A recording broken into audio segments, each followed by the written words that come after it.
Hey, how's it going? It's been a really long time since I popped up on here, and it looks almost like the same video that I first posted when I first started this channel, because we've got so much snow still on the ground, but it just looks so much better out here too because we've got like infrastructure set in place. And so we've got some updates here on the homestead that I wanted to catch you up on. And so let me turn the camera around and I will show you what we've got going on here. We have a new addition to our homestead. We got ourselves if he would be still, Ira, our adorable livestock guardian dog. He is a Great Pyrenees Anatolian Shepherd mix, and he is absolutely fantastic. Okay, we've got our birds that are just still living the life, and they are going from their coop all the way. They go and lay their eggs over there.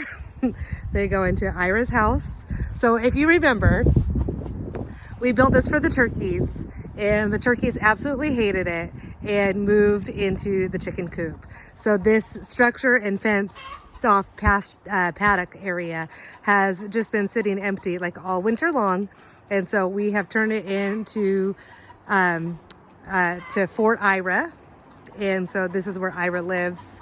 And then our bunny escaped and is now a wild bunny, and she comes and goes as she pleases, but not to her house. And so the chickens have taken over, and we still have our turkeys. We have 3 turkeys. So the chickens kind of go back and forth from their coop to the habitat. And yeah, so we've got that. And then because it's February, it's hog time, and we cleared out the hog pen and we got ourselves some more hogs. Hi, piggies. We've got some Hampshire Yorkshire crosses in there. They're adorable, and we've got 5 of them this time. So they are just in there. We've got their food put there temporarily until the snow melts. And then, you know, they come out here. They still go onto the snow, even though it's there. And then our plan is actually, we learned last year that it was not fun going into the pig pen to feed them. So we're actually going to move both of their feed troughs, which are gravity fed, and we're going to move them to this section right here.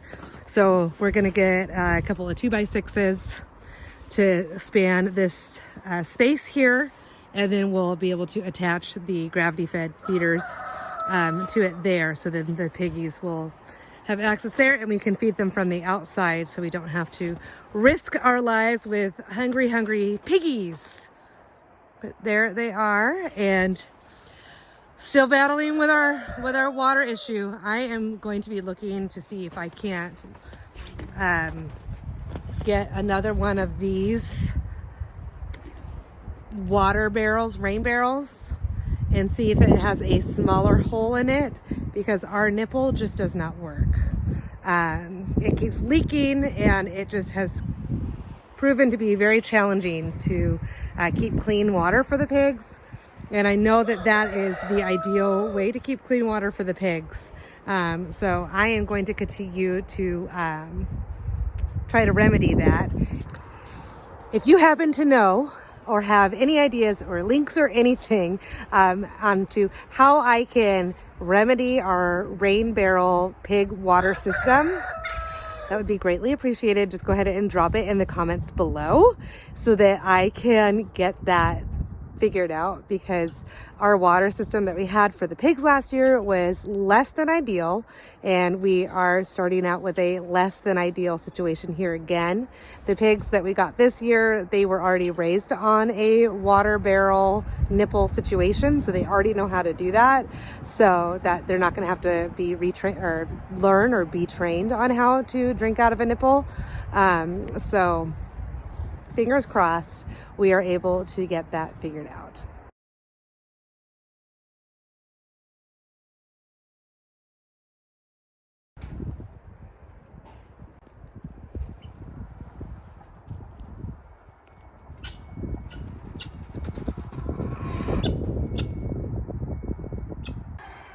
Here she is. Hi, Holly Berry. Hi, sweet Holly Pie. Good girl.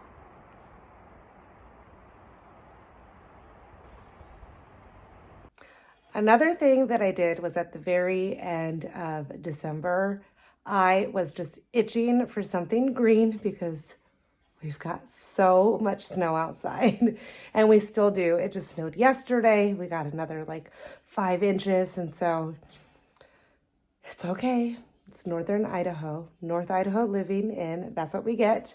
But I was just itching at the end of December to get some green things in to my life.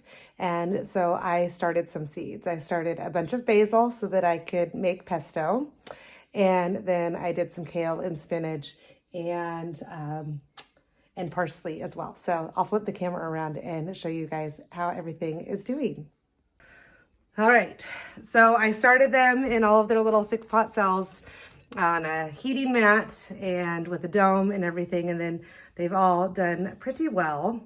And I have potted up most of them, so I've got some Tulsi here, or holy basil, got red Russian kale and some spinach, and I've got my grow light going on it now.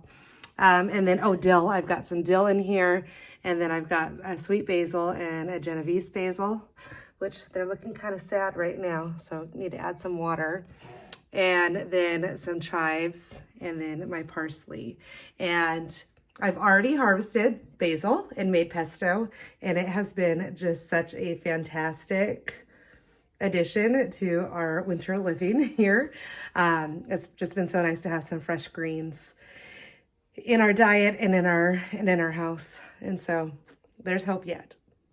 And then I finally got my rear end gear, and we brought my greenhouse tower, which the episode for that is going to be linked below, so you can watch to see how I made my greenhouse tower. We actually brought it inside into our guest bathroom. And so it's inside this year just because our weather has just been so crazy and so cold. I just thought it would be better in the house. And I got tomatoes and peppers, onions, and shallots started in that this week already. And so I am just itching for spring to get here, or the snow to melt, one of the two, and get some things not planted yet, but get the garden ready for planting. And then the other really exciting thing is that we finally got our truck fixed. And so it's running now, so I can take it to go and get soil, because we just don't have very good soil here. So I can go and get soil now and just get it myself instead of having to arrange for and pay for delivery. So I'll be able to amend the soil in my boxes. And then I'm also planning on doing some in-ground beds as well this year to see how that works. And so we just are making headway on getting things going. And pretty soon here, I am going to get a few other crops started and put into my greenhouse tower. Mostly flowers is what I like herbs and flowers is what I'm going to be getting started with that, so that I can get that added into my garden for pollinators. And because I need to really increase our flower population that we have here on our property, because like I said, when we moved here, there was zero landscaping, nothing, except for wild flowers in the forest, which are few and far between.